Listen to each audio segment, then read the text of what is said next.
quite a bit of flannel experience. I am a fan of a good flannel. Me too. Me too. Rocking, he's like praying to our Lord and Savior Benicus Brodicus with that flannel, hoping to give him some guidance in these games. But bans come in. HotMEOWTH has Priest banned away from him, whereas angrycarp has the Warlock taken away. Yeah, which makes sense. You know, part of the reason why Spiteful Priest is such a powerful deck is that it can go board for board with other aggro decks, but then when it comes to the late game and you're firing off, you know, free mind controls out of your deck, then suddenly you can beat up on control decks as well. So angrycarp's lineup is slow, very, very anti-control. The one deck that HotMEOWTH does have that has like a really good chance against that is that Spiteful Priest, so no surprise seeing that going down. The slightly more interesting decision for me is HotMEOWTH choosing to get rid of the Priest on the other side, because there were a few candidates in Carp's lineup to be able to target your banner. Yeah. The Warlock. He got rid of the Warlock. Did he? Yeah. Wait, what? I think so. Did I just see that wrong?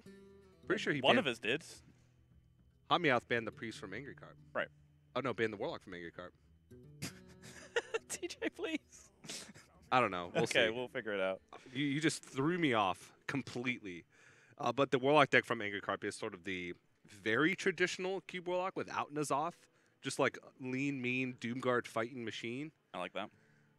So maybe he would ban it, because that's one of the decks that can sort of snowball against control. But we're gonna get in the first matchup. It is gonna be Quest Rogue for angrycarp versus the Warlock from HotMEOWTH. What a world we live in. Quest Rogue back in competitive play at an HCT tour stop. Yeah.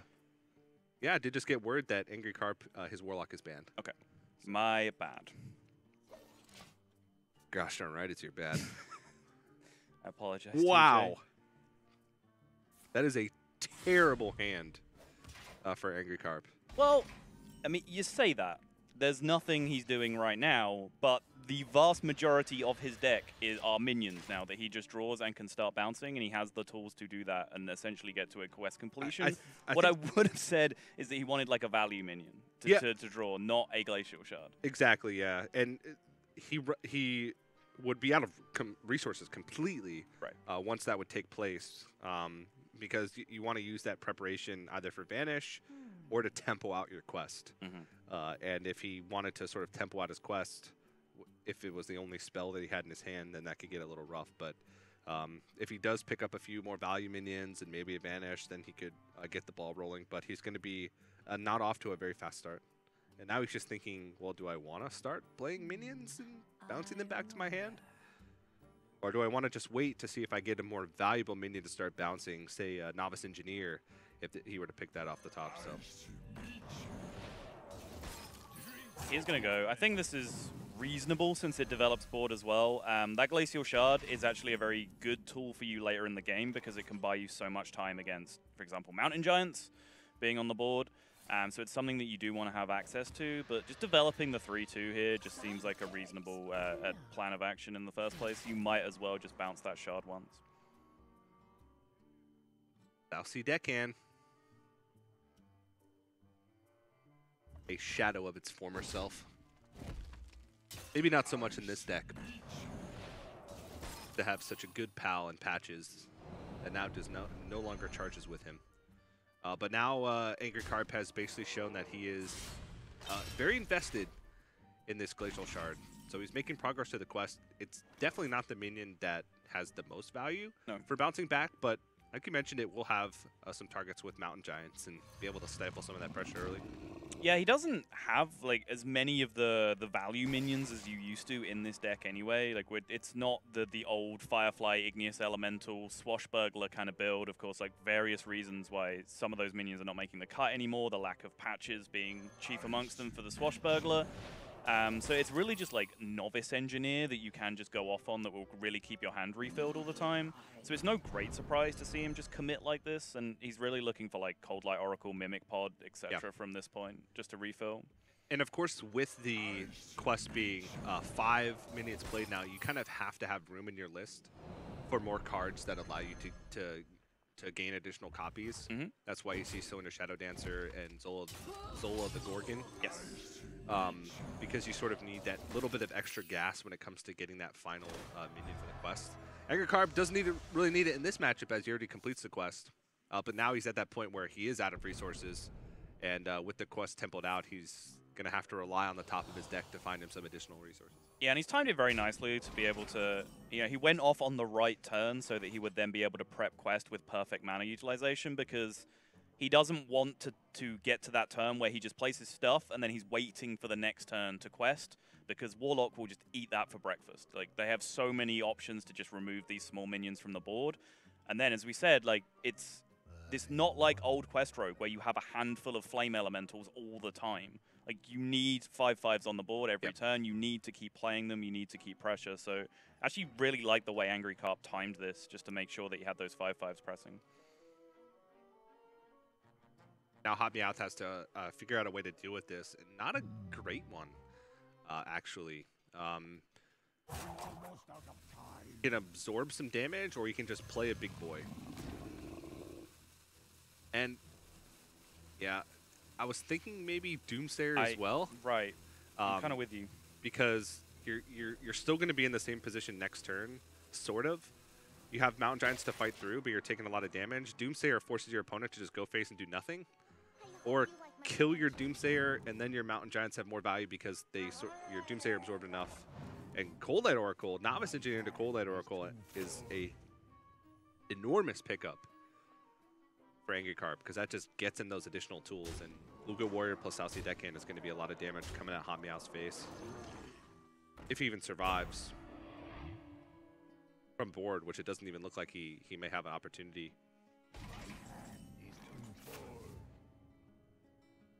Yep, and this is the face of a man who has just walked into the wrong lineup. Yeah. He was not prepared to be taking on Quest Rogue today. But we talked about this in the opening as well. To be honest, we talked about most things in the opening, but we did cover the fact that double elimination is a lot less rough on this kind of situation. Yeah. Because if this was just a 4-person group with HotMEOWTH and AngryCarp in it, okay, HotMEOWTH loses this one matchup. There's a very good chance he just then runs into AngryCarp again in the next game, and suddenly the one dude in the tournament that has Quest Rogue just completely slams him out of the tournament. Yep. But in this case, there may be a chance that he faces them later on if they both make it really far in the tournament, if he were to lose, theoretically. But he'll be able to go face a different variety of opponents. Is there a way to... Was there a Defile clear with an attack in? I don't think so. I don't see it. Yeah. I don't see what his plan is even from here, to be perfectly honest. I think maybe he... Yeah, I don't know. He had to throw away the card to be able to get that live tap in, but that game was very over at that stage. So HotMEOWTH falls in game number 1. Yeah. Not a massively important win for the whole context of the series, because Quest Rogue was going to beat something from HotMEOWTH's lineup. Of course, the fact that you do it on the first try is beneficial to you. Of course, being 1-0 up is where you want to be, but there are important decks and unimportant decks generally. That's the way Conquest works. That Quest Rogue was always going to get over the line, so HotMEOWTH just has to brush it off and move on. Yeah. He spent a lot of time thinking of that last turn. I was staring at the screen like he sees something that I don't. Especially when there's 2 Defiles in the player's hand. Yeah. You're just like, there's a play here. There always is a play. Double Defile, that's a full clear. Yeah. 100% of the time. But he saw the bread on the wall, so to speak. As do we. We do. We see the bread in many locations, including the wall. Saw some loaves of bread in the restroom earlier, too. That's just not true, is it? No. Now you're just outright lying to me. I'm so sorry. What do you do in this position? Is there anything as HotMEOWTH that you can do when you run into such a miserable position as this? I know people have come into very, very unfavorable positions before. I know Orange had one at a recent HCT Germany, and overnight he kind of just went through thinking outside the box training with a few practice partners, finding weird stuff to do in the matchup. But sometimes what is there you can do against Quest Rogue, for example, to just stop them doing what the deck is designed to do? There's really no unorthodox strategy that beats it, because Quest Rogue is pretty linear in its approach. Right. Like it's always going to do the same thing regardless. Maybe against aggro, there's some fancy stuff that it can do with trying to fight for the board early and not trying to go for the quest, as it once did. But it's pretty tough. And I think this might be the most. This is not a good matchup for HotMEOWTH by any means, but I think this one might be the most reasonable. You can kind of hope that the Secret Mage has a pretty dead start, but that just doesn't seem like it's going to be the case, especially since Angry Carp has a way to just deal with this plated beetle and even get a counterspell online. But HotMEOWTH does have adaptation to. Oh, okay. Why, hello there. The adaptation's actually huge here. He's going to take a lot of damage, but he's going to be able to get the counterspell out of the way to make room for either Call to Arms or Consecration. Yeah, and as I was going to say, like, you know, you mentioned that like HotMEOWTH maybe had a chance if Angry Carp didn't have a quick start.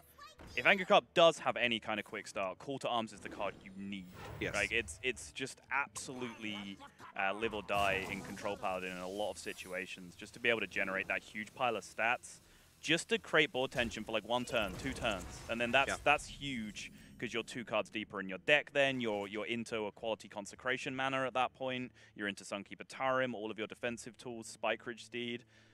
So Call to Arms really like makes the deck tick, but when you're 1 turn away from casting a Call to Arms, you don't want to be seeing that rat appear in your hand. Nope. You want to get both rats from the Call to Arms. Is HotMEOWTH running Doomsayers? I'm going to assume not. No, he is not. He's running a Blood Mage. Kind of interesting. Kind of like Loot Hoarder. The only real spell it has interaction with is Consecration, though. So, but actually just sticks the Dirty Rat. I was actually thinking that because the deck doesn't run that many minions, and if you pull out like Arcanologist, you're okay with that because your opponent's not getting value. And in a matchup where you know that it's not great, you kind of have to take risks sometimes. And now there you it just is. Lose. Yeah. This is why I said it's one of the most reasonable matchups, because if you do stifle early pressure, you're probably going to win. Yep. And if you pick up Uther at any point, you're almost definitely going to win. Yep. Because even if you're at 1 health, it's a 10 health swing. So Yeah, like it's Pyroblast doesn't ridiculous. even kill you, and then you can swing again the next turn. So. Right. It's such a Secret big card. Mage like almost always devolves to the point where they're just racing you. So Yeah. if you have 1 card that is a 30 health swing, like you cannot be raced anymore. Yeah. It's impossible. I like Burgley Bully. Tell me more. No, that's it. I just like it. Okay, good. There was no analysis that was going to come on the back of that play. In fact, for the rest of this game, I'm just going to cast with how I feel about certain things. Emotions are important, TJ. Yeah. I often feel like I don't know you enough as a person based on your Hearthstone casting. I would really like more insight about how things affect you on a even like spiritual level. How things are just making me feel in the moment. Yeah.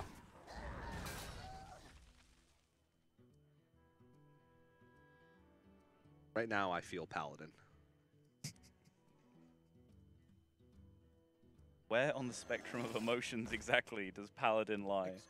And how does it compare, example, feeling Hunter? Around in the middle. In the middle? Okay. Yeah, in the middle of the emotions. Mm-hmm. Consecration gives me a feeling of anticipation. Anticipatory. That's my current emotion. I'm just going to Google that word real quick just to check that that is accurate. Pretty sure I've played it in Scrabble a few times. It does look very much like a Consecration turn, but HotMEOWTH has other ideas. He is just going to jam this Spike Ridge Steed. Job's done. Huh. The Consecration felt fine to me because you'd be down to a 4/5, right, on your Burgley Bully, which then, you know, you're outside of Fireland's portal range because you'd be going into their 6. It felt like the Spike Ridge Steed turn could often follow up, and like you're back in basically the same position, but with an extra 1/1 on the board. Maybe it's also, what do you do after you Consecration? you play Wild Pyromancer, and then if you're going to Spike Seed next turn with 2 Wild Pyromancers on the board, that gets awkward. We don't have to. You can just Consecration and just Hero Power, right? Yeah, you could Consecration and Hero Power. Yeah, that's a good point. And if you use Consecration, you maybe want to save the Wild Pyromancer in case in some magical fairy tale land, Angry Carp gets a board lead again in the game with minions. So I guess I'm not too upset about it. Maybe a nod to second counterspell. I can see that. Because Consecration is easier and less impactful to throw away to counterspell than Spike Steed would. I don't know. But even then, like, you have a bully on the board, right? So if they play counterspell, they give you a coin. They give you a coin. Yeah, you're right. Yeah. So I don't know. This conversation is giving me a feeling of futility, TJ. I think it's pointless. We're arguing over a very one game. Either play wins the game somewhere in the region of 99.9% of the time. I'm feeling frustrated that we weren't able to figure that out. Well, this is a lot of coins. And Angry Carp is just jamming damage at face right now and just hoping that there's some way he can get there. He does have 16 in hand, but there is a Burn Bristle in hand for HotMEOWTH that's going to put a stop to that clock. Not to mention he has 12 damage of his own, plus Rallying Blade, plus Consecration backing all that up. So he has 2 turn leads really cleanly. Yeah, and I think that's a pretty big win for HotMEOWTH. Probably one of the ones that I would expect the most, looking at just how the matchups go across the board and how poor the other matchups are for HotMEOWTH. Right. Yeah, this is clean. Angry Carp sees the lethal, but not the one he's looking for. Not quite as flashy as the last Paladin win that we saw on stream, but HotMEOWTH will take it. That is a very important win for HotMEOWTH in comparison to Questrogue getting out of the line in the previous game. Him getting pretty much any of his decks through this lineup is a big deal. Yeah, and the Control Warlock, can still just pull wins from dark places. So that one I'm not as worried about as well, just because of the situation that it's in. There's a reason why so many players ban Warlock and so many players can't find strategies that target Warlock because of that fact. But we'll have to see how the rest of these play out. Big Priest is going to be tough to get over. Possible to get under. How would you go about getting under a Hearthstone deck, TJ? You're not supposed to question my blanket statements like that. That's not allowed. This is why you and Admirable work together so well. He never questions me. Because he just nods and accepts every really random thing that you say. His response would have been absolutely. Yeah. You are never getting under Big Priest. Such a tough series, though. I always feel bad when someone tries to push the boat out with a lineup and then they just kind of polarize too far one way, and then the other guy shows up who shifted all the way to the other side, and someone's going to have a bad time in that matchup. And the fear of that happening is what drives people to just bring the 4 best decks, decks. tier 1 strategy, right? Because there's very few situations where you then run into a matchup like this that HotMEOWTH is facing. But we've been signing his death note throughout this series, maybe a little bit too soon. He is 1-1 at the moment, and he does still have a couple of decent matchups remaining, but he is overwhelmingly unfavored. Yeah. And just to clarify, going over is with burn and going under is with board. That's all you've been thinking about during the whole time I was talking, isn't it? No, I heard everything that you said. Okay. You want me to repeat it to you? Yes, verbatim. With your smug accent as well? Yes, that is essential. I'm subtle. HotMEOWTH is not favored. Damn, you were listening. That was exactly what I said. Double cube in the opening hand again. He had the same double cube opening start against Questrogue as well, and not necessarily what you want to see. Especially without threats, because cubes are nothing without threats. It's true, yeah. It's kind of similar to we were talking about the Questrogue hand. It was double Shadow Step, Brewmaster. It's well, if you have the cubes already, the quality of your average draw does become a lot better in terms of setting up a game plan over 2 turns. But yeah, he's a long way off that. No Skull, no Lackey. He's just tapping away. No Mountain Giant at this point either. Still has a few draws to pick it up. Oh, okay. Well, picks up the Skull of Minari. That's definitely going to help. But the scary part about going up against Big Priest is that they just have so many big dudes. Yep. And especially with the new inclusion of the Spellstone, it just makes it even tougher because not only do you have to worry about all the different ways that they can cheat out these big threats, then you have to worry about them bringing all those threats back twice. And beyond that, Eternal Servitudes can sort of fill the gaps between and be fodder that you need to beef up those Spellstones. So the problem does come when you don't get those cards in the right order. If you don't get Barnes or Shadow Essence or Shadow Visions to pull Shadow Essences early on, and you just draw all your big threats, sometimes you don't have time to play your minions, your big minions, and res them back up, and then the Warlock can pressure. But that's like the one window of opportunity that you can have. Yeah, and the way quite often the Warlock punishes that is just Giant, right? Like Giant on 4 and go off. Like Faceless that thing if you need to, and just start hitting them with 8/8s and hope you get them.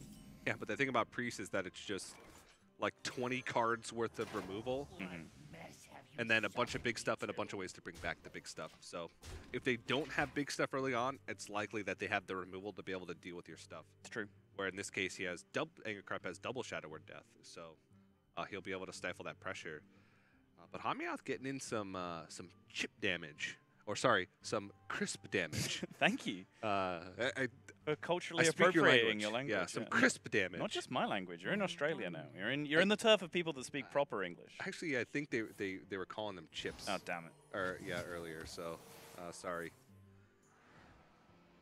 Apologize. I had so much faith in Australia. We were driving past roundabouts on the way reckon? here. I was so happy. I reckon, yeah, exactly. What do you reckon they call crisps here, TJ? I don't even know what a crisp is. Crisp is what you use to describe an apple. How would that apple make you feel if it was particularly crisp? Crispy. All right, meanwhile, Skull things have happened. There is a Void Lord on the board. Probably would have preferred the Doomguard at this point since he has the full cube package. Well, now he has the full cube package. He could have gone off with Cube and Dark Pact. Prince Taldaram now picked up as well, which gives him insane things to do. But you do have to be very careful against Big Priest about immediately activating your cube plays, because, like you said, there's Psychic Scream, there's Silence, there's so many tools that they have to like shut that down. So you want to be more proactive with your cubes because you don't want your cubes to get Psychic Scream without having activated them. Right. Because later on in the game, you'd probably rather have another demon to play than another cube to play. Yes. In a lot of situations. Sometimes no, if the game's going to go really long. But particularly if you've drawn and played Skull already, like if you just make an insane cube turn and just, you know, activate 4 Doomguards on the same turn and then they scream 4 Doomguards back into your deck. And you just keep drawing Doomguards and keep cheating them out with Skull. You Skull. have a Skull equipped. Like, you're totally fine with that. Yeah. Where he's going to start going off. He does need the Blood Reaver Gul'dan to be able to really drive this home, but this is forcing the hand from angrycarp, and right now he just has Shadow Word Death. He could silence Shadow Word Pain as well to take as much stuff off the board as possible. But this is the situation. He didn't have Barnes. He didn't have Shadow Essence or Shadow Visions to find Shadow Essence. He's drawn a few of his big stuff, but is he going to have time to play that stuff? And that's sort of like the big question. And that is actually just going to be game. Get Doomguard the face and cube it and Dark Pact the cube. Yep. For 15 points of damage. And HotMEOWTH goes into another pretty poor matchup and takes a win, capitalizing on angrycarp not getting the tools that he needs to play that deck to its fullest potential against Control Warlock. Yeah, it turns out no matter how powerful your late game tools are, if your deck doesn't do anything until turn 8, you're going to lose, particularly to something that has such insane tools at their disposal as Q-Block did. You know, that Skull pickup was everything for HotMEOWTH, because we were talking about how he had like the handful of cubes and nothing to do with them. As soon as he drew that cube, like it looked like he had a very clear game plan. And it was just a very bad Big Priest draw, but that's what HotMEOWTH needed, and he executed on that little window of opportunity perfectly. Well, Big Priest would be an insane deck if it didn't have that sort of built-in failure rate. Right. If it didn't have you pulling out Barnes with Shadow Essence. Right. Or not drawing into the stuff that cheats out your big threats. So it reminds me of like Miracle Rogue back in the day, right? Where Yeah. like people would complain, it's I have 7 cards in my hand and they cost a total combined 1 mana or something. Yeah. Or like, oh, my Gadgetzan was in my bottom 5. It's like, well, yeah, you can't just do that every game. That's not fair. Especially back when Leroy was 4 mana. Yeah. And Miracle Rogue was dominating the meta. We're talking 3 years, maybe 4 years ago at this point. I feel like I've been saying Miracle Rogue was in the meta 3 years ago for 3 years. I don't know. But yeah, those powerful decks have to have that kind of downfall, and that's the risk you take by bringing that deck. He could have brought something that more consistently gets on the board, but then he would have to completely change his strategy. So he went with that Control Buster style, and some of those Control Buster decks have built-in failure rates, and that's just what you have to accept. Yeah. It's the volatility, particularly of a card like Barnes, but it's the same kind of concept as like a Possessed Lackey style of card for Warlock. It's just Warlock has like so much redundancy in ways to win the game like that. Like if you don't get the early Lackey or the early Skull, well, you probably got an early Mountain Giant, you know, and you're pressuring that way. So there's so many different ways for them to develop pressure. Yeah. Whereas Big Priest only has like 1 check on turn 4 and 1 check on turn 6. If neither of those happen, and you're the guy playing against Big Priest, you are laughing to yourself in the corner. Yeah, that's just how the deck works. But we are going to get underway with the series again in just a few moments to see the conclusion of HotMEOWTH versus angrycarp. But in the meantime, we're going to have to go to a quick break, so don't go anywhere. More HCT Sydney right after this.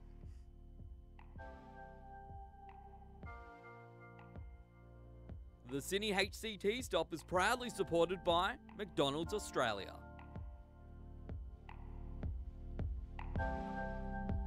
Quite a bit of flannel experience.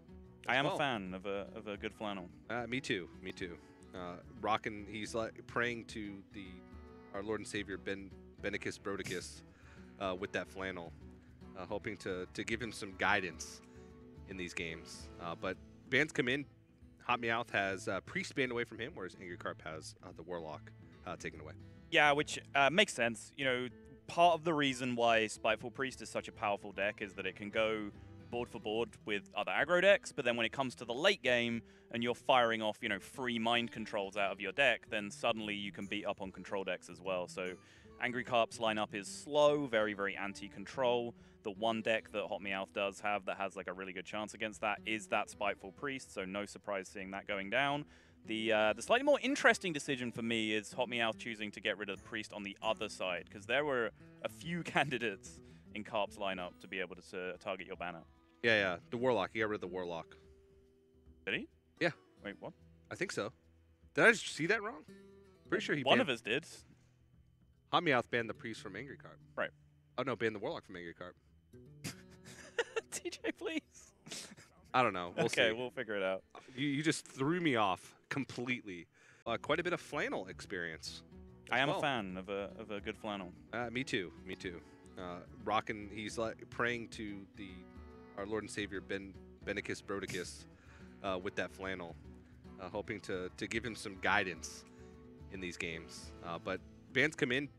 HotMEOWTH has Priest banned away from him, whereas angrycarp has the Warlock taken away. Yeah, which makes sense. You know, part of the reason why Spiteful Priest is such a powerful deck is that it can go board for board with other aggro decks, but then when it comes to the late game and you're firing off, you know, free mind controls out of your deck, then suddenly you can beat up on control decks as well. So angrycarp's lineup is slow, very, very anti-control. The one deck that HotMEOWTH does have that has like a really good chance against that is that Spiteful Priest, so no surprise seeing that going down.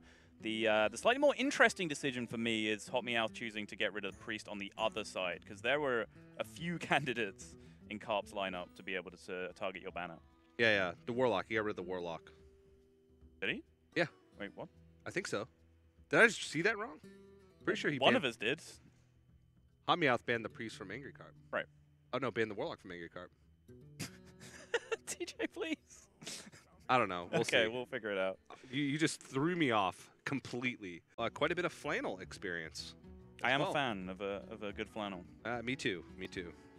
Rockin', he's like praying to our Lord and Savior Benicus Brodicus with that flannel, hoping to give him some guidance in these games. But bans come in. HotMEOWTH has Priest banned away from him, whereas angrycarp has the Warlock taken away. Yeah, which makes sense. You know, part of the reason why Spiteful Priest is such a powerful deck is that it can go board for board with other aggro decks, but then when it comes to the late game and you're firing off, you know, free mind controls out of your deck, then suddenly you can beat up on control decks as well. So angrycarp's lineup is slow, very, very anti-control. The one deck that HotMEOWTH does have that has like a really good chance against that is that Spiteful Priest, so no surprise seeing that going down. The slightly more interesting decision for me is HotMEOWTH choosing to get rid of the Priest on the other side, because there were a few candidates in Carp's lineup to be able to target your banner. Yeah. The Warlock. He got rid of the Warlock. Did he? Yeah. Wait, what? I think so. Did I just see that wrong? Pretty sure he One banned... of us did. HotMEOWTH banned the Priest from angrycarp. Right. Oh, no, banned the Warlock from angrycarp. TJ, please. I don't know. We'll okay, see. we'll figure it out. You just threw me off completely. But the Warlock deck from angrycarp is sort of the very traditional Cube Warlock without N'Zoth. Just like lean, mean, Doomguard fighting machine. I like that. So maybe he would ban it, because that's one of the decks that can sort of snowball against control. But we're gonna get in the first matchup. It is gonna be Quest Rogue for angrycarp versus the Warlock from HotMEOWTH. What a world we live in. Quest Rogue back in competitive play at an HCT tour stop. Yeah. Yeah, I did just get word that angrycarp, his Warlock is banned. Okay. My bad. Gosh darn right, it's your bad. I apologize. Wow. TJ. That is a terrible hand for angrycarp.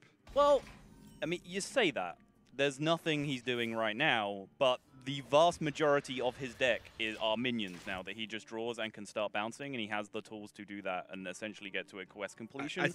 What I would have said is that he wanted like a value minion to draw, not a glacial shard. Exactly, yeah. And he would be out of resources completely once that would take place, because you want to use that preparation either for Vanish or to tempo out your quest.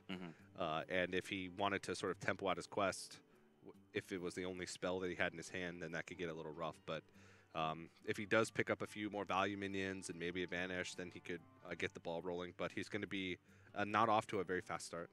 And now he's just thinking, well, do I want to start playing minions and bouncing them back to my hand? Or do I want to just wait to see if I get a more valuable minion to start bouncing, say a Novice Engineer, if he were to pick that off the top? So they don't have to play another board after you remove their turn 5 board. Yeah, it just sort of plays around what N'Zoth Mage is trying to do with what it's targeting. Where they don't have a lot of ways to defend against just straight burn. Going over the top. As opposed to underneath. As opposed to underneath. That's right, Salo. You're catching on. angrycarp sure wishes he could go underneath this dirty rat right now. Probably be pretty dirty. Does pick up Alaneth. It's an ugly trade going into this 2-6, leaving himself as a 5-1. Mage able to take care. HotMEOWTH just gave the classic Simpsons dog shifty eyes there for a second. Not sure what that was all about, but he pings down the Mana Worm, is very happy about it. There is nothing on board. He's at 31. He's kind of chilling right now, TJ. He is. He is very much so chillin', as they say. As I say, at least. Again, and you were listening. I like it. You're repeating things back to me. This is becoming a theme. Yeah. It's the only thing I know how to do.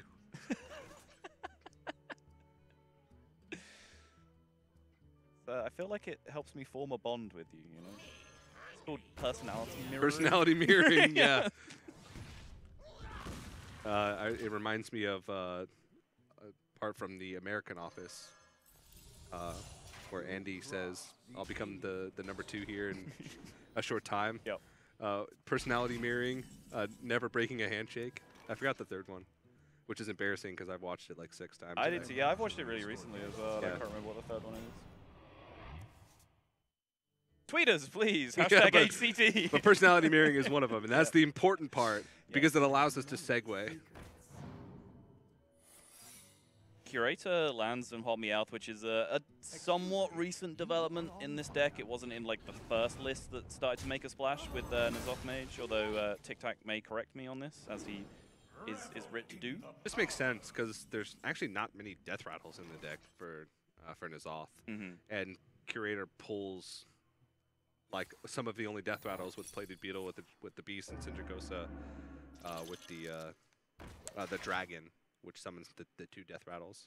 Look how ugly this has just got out of nowhere. From the last point where we actually talked about the game and said that HotMEOWTH was chilling, like he's just had to throw a Meteor into a counter spell so he has a chance to clear with Dragon's Fury or Flame Strike on the following turn, and he's going to take like 11 damage in the process waiting to do that. And Angry Carp is just continuing to draw cards and has 24 points of burn in his hand already. Yes. So this one's looking pretty grim, as we expected when we got into this matchup. In like a lot of these sort of control matchups where they're designed to do something different than beat Secret Mage, you have to hope the Secret Mage has sort of a flop of an early hand and then kind of ride that pressure train. But it's not like OTK Paladin that we saw earlier where you can call to arms on 4 and completely swing the game. You have to Dragon's Fury on 5, have no development, and then hope that Curator gets the job done with Flame Strikes and removal behind it. So it's a lot tougher. So this extra point of damage that Angry Carp took here, he went face with all his minions as opposed to using a minion to take care of the 2/3 and have a Frostbolt still in hand. Is that extra 1 point ever super relevant in the short term? Because I think he has to, like, if his board does not get AoE'd, he wins the game every time, right? Yes. If his board does get AoE'd, it's better for him to have taken a value trade and have an extra Frostbolt over the course of the game. Yeah, if you want to get nitpicky, yeah, that's the case. But I think even if his board gets removed, he wins the game almost every time. DJ, surprising nobody. I do, in fact, want to get nitpicky. It is my entire purpose for being here.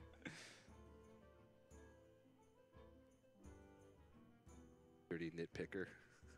Careful now. I apologize. That was just uncalled for. Yeah. Ooh, that is not a good drop.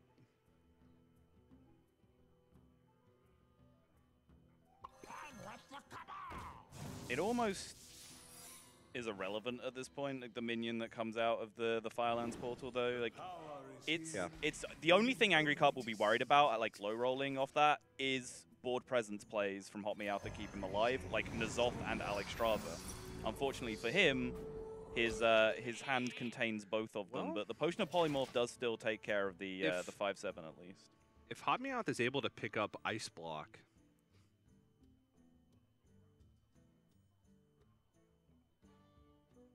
then he could stifle the pressure long enough to maybe win into Fatigue. It's very unlikely, because the Alexstrasza's next turn can have a 19 health swing with trading in double Plated Beetle, unless Angry Carp doesn't play anything that would let him trade in, which actually would be a pretty smart play. Right. But he's not going to do it. And if there's not enough damage being represented, he could win, but I think there would still be enough. Actually,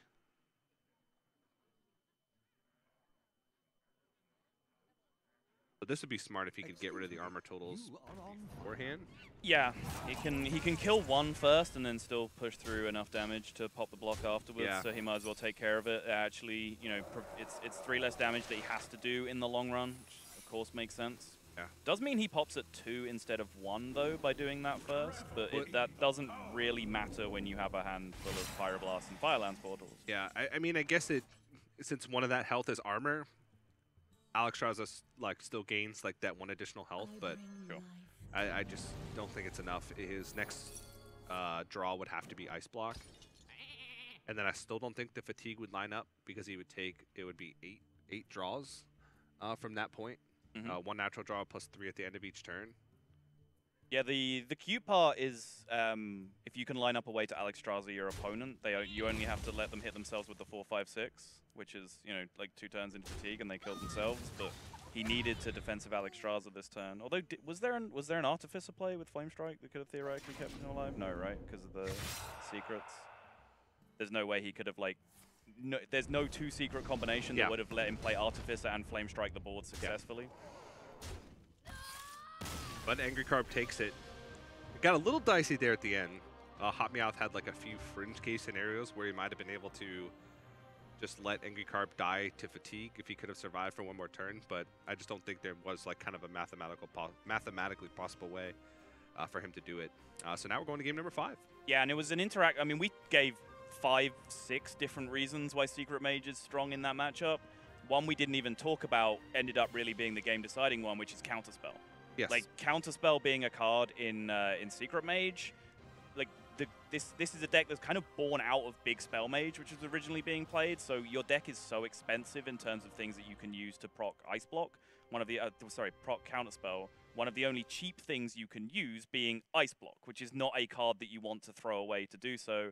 HotMEOWTH had to cast a Meteor just to try and break through a Counterspell, and that was just an entire free turn of tempo that Angry Carp capitalized on. Yep. And so the last matchup is going to come down to the Big Priest and the N'Zoth Mage for HotMEOWTH. So quite an interesting one. And HotMEOWTH has a maximum total of 6 polymorphs in the deck. Sato, ask me how. Okay, TJ, how does he have a maximum 6 polymorphs? All right. So he has 2 natural polymorphs in the deck. The deck does not run Primordial Glyph because it needs to hedge for Dragon's Fury and not run any cheap spells besides Ice Block. But he has Sindragosa and N'Zoth. So he has a chance to get 4 random legendary minions, all of which could be Tinkmaster Overspark, which could polymorph threats. So he could polymorph up to a total of 6 minions from Angry Carp's deck, which would allow him to take the victory. But unfortunately, he doesn't have enough time to do that because Angry Carp has drawn Barnes. The fact that Angry Carp drew Barnes is the only thing stopping that plan coming to fruition right now. That is literally the only thing stopping it. But Barnes is about, if you hard mulligan for Barnes, I believe it's a 27% chance to pick it up by turn 4. Only when going first, right? Only when going first, yeah. Sounds right. So it's like a 27% chance is not that small. So if we look at, he's played 2 games at Big Priest, and one of them he drew Barnes, and the other he didn't draw anything that could pull a big minion. So tonight, a tale of wonder pretty good. And gets the Yashiraj.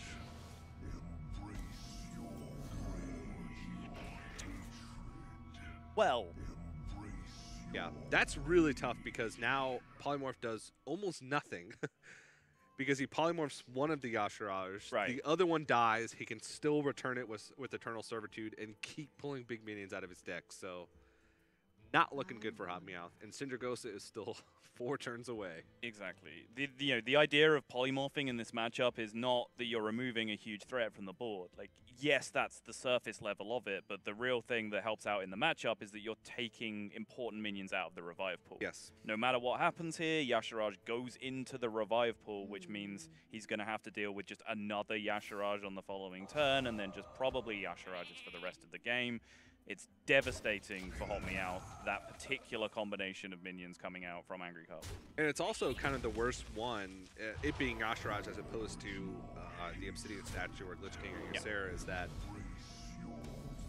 has to deal with 2 minions now, whereas Meteor would, if he had pulled Obsidian Statue and then rezzed Obsidian Statue, would have been able to just Meteor it and be kind of okay. Yep.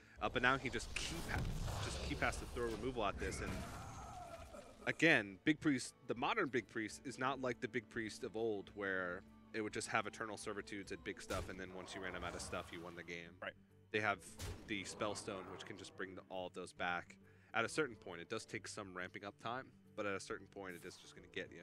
Yeah, you can't do it anymore. I know, like, in the past, when Big Priest first came about, like, I ended up, I would say fatiguing them, but essentially neutering them, right? Like, leaving them helpless. Just, you have to kill, like, 8 minions, and then you were done. You can't do it anymore. Even with, like, the most resilient decks, you cannot kill everything they can throw at you. It's just so insane, the amount of refill that Spellstone gave them. Yeah. What to do? And then on top of that, you know, some of your minions are generating additional resources with the Lich King, with Ysera. So if you're pulling back even just two, like even if you play just 2 Lich Kings or 2 Yseras in a game, that's still so much value that's piling up, and you can get even more minion pressure from that. So it becomes a tough battle to get over. And HotMEOWTH going to try and get value out of this Doomsayer here, but it's going to be stopped in its tracks by the Shadow and Pain. angrycarp is playing very quickly here. I mean, he's obviously in a great position. He feels comfortable. He played Barnes and he pulled a Yasharaj on turn 4. You know, you feel like you can handle the rest of the game from that position.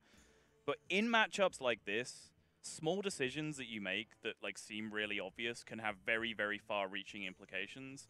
And I'm not saying I've spotted anything that he's done wrong by any means. His plays have looked quite obvious to me on the last few turns as well. But he's the guy in the seat right now that has everything at stake. I just feel like, you know, taking a little bit of time, making sure there isn't any cute hidden play might just be worth his time on 1 or 2 of these turns.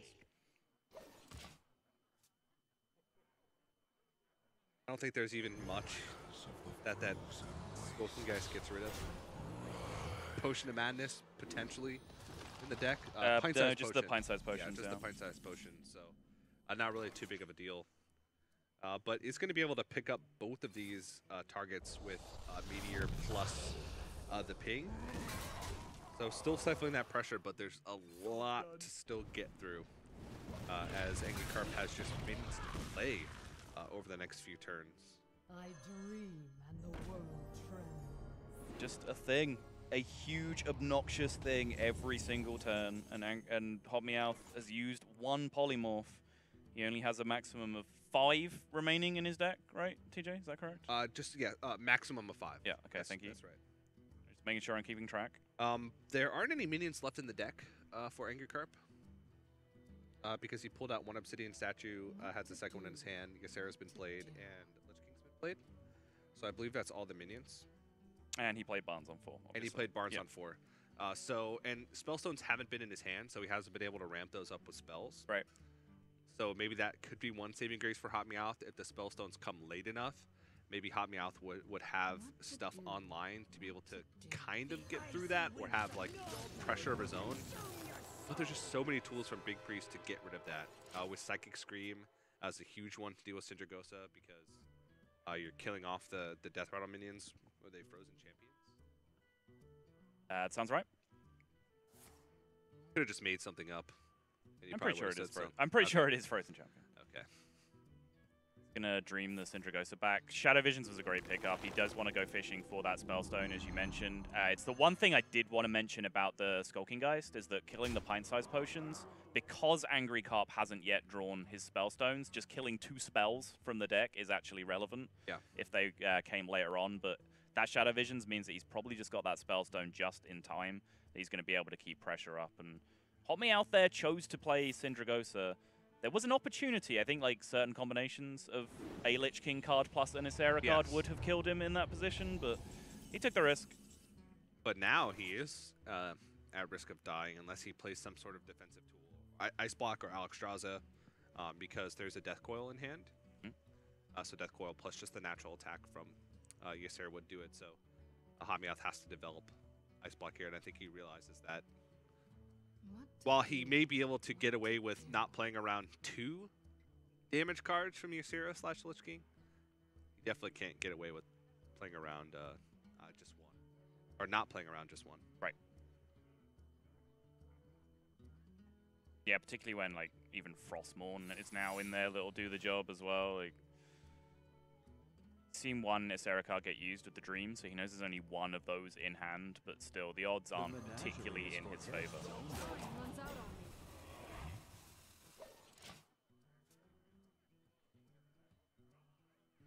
Dead card. Yep. 6 mana buff your Spellstone. I guess it's not too bad. I mean, he did that last turn anyway, just to 1, get a card out of his hand, 2, buff the Spellstone. Because he had to because of the Ysera card that was going to come in.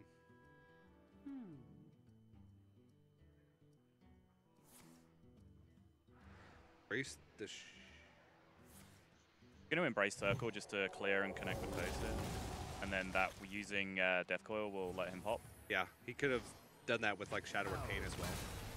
It wouldn't have cleared, but he could have like done that. Oh, never mind. Forget. What are you painting, TJ? I'm painting a bizarre picture in my head. For some reason, I was like, oh, that was pint-sized potion. You get a pint-sized potion, Shadowward Pain. Yeah. But that was Embrace the Shadows. Yeah, pint-sized potions got destroyed, remember? I do remember, yes. We talked about it. We did talk about it. Now repeat that back to me.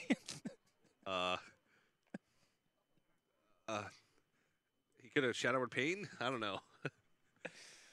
I'm lost. Same. I'm going away. I miss Raven. No! Those are the last words I wanted to hear.